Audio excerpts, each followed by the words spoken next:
Bismillahirrahmanirrahim.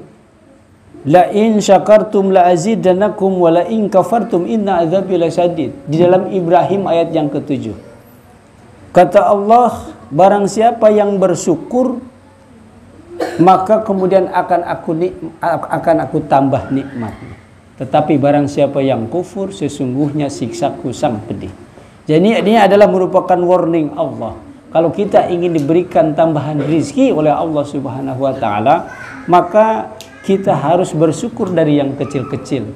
Maka atas kita bersyukur terhadap nikmat-nikmat yang Allah berikan kepada kita, insya Allah Allah akan menambahkan rizki kepada kita. Yang kedua adalah di dalam surat Al-Baqarah 152. Allah Subhanahu wa ta'ala berfirman, Bismillahirrahmanirrahim. Fadhkuruni adzkurkum washkuruli wala takfurun. Ingatlah kepadaku maka Allah akan ingat kepadamu. Jadi kalau kita ingin diingat oleh Allah, ternyata harus kita dulu yang ingat kepada Allah. Jadi artinya apa? Kewajiban dulu kita laksanakan, baru kita kemudian menuntut hak. Jadi ini sudah pasti. Kalau kita ingat kepada Allah, maka Allah akan ingat kepada kita. Ayo sama-sama kita ingat kepada Allah dalam keadaan apapun. Dalam keadaan sempit maupun dalam keadaan lapang, dalam keadaan sedih maupun dalam keadaan bahagia. Maka pasti Allah akan ingat kepada kita dan mencukupi segala macam persoalan yang kita hadapi. Yang ketiga, janji Allah itu di dalam Al-Anfal 33. A'udzubillahi minasyaitonirrajim. Bismillahirrahmanirrahim. Wa ma kana Allahu liyu'adzibahum wa anta fihim wa ma kana Allahu mu'adzibahum wa hum yastaghfirun. Jadi Allah tidak akan mengazab hambanya selama hamba itu memohon ampun. Maka dari itu fungsi daripada istighfar itu sangat penting. Istighfar gimana bunyinya?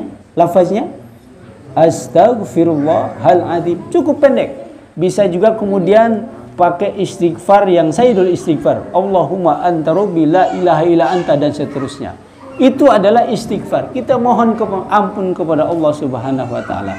Nabi Muhammad sallallahu alaihi wasallam yang sudah dijamin masuk surga, di dalam satu hari beliau tidak pernah kurang beristighfar daripada 100 kali. Kira-kira kita sudah berapa? Makanya kemudian kita ikuti imam ba'da salat, itu pasti akan ada istighfarnya itu.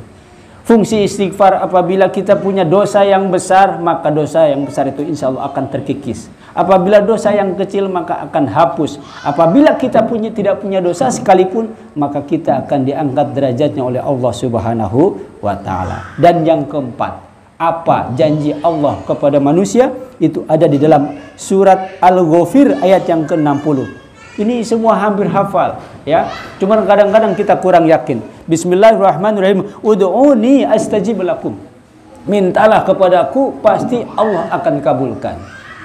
Ini kira-kira percaya apa tidak? Percaya apa tidak?